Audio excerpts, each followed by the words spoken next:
Hey friends, if you wish to install Bluetooth drivers on your Windows 11 computer, then please watch this video. Now, these are one set of drivers for which I suggest updating or downloading them from the Intel website unless it's absolutely necessary, because if the Bluetooth adapter is being detected, it will appear in the device manager. So search for device manager in the Windows search bar and open device manager. Expand the list of Bluetooth drivers, right click on the MediaTek one and then select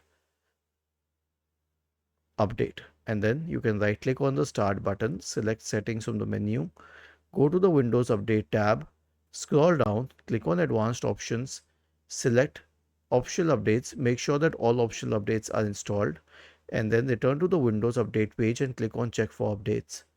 Was this helpful? If yes, then please subscribe to the channel. If not, then let us know in the comment section of the video on how we could help you further. Thank you for watching this video and have a nice day.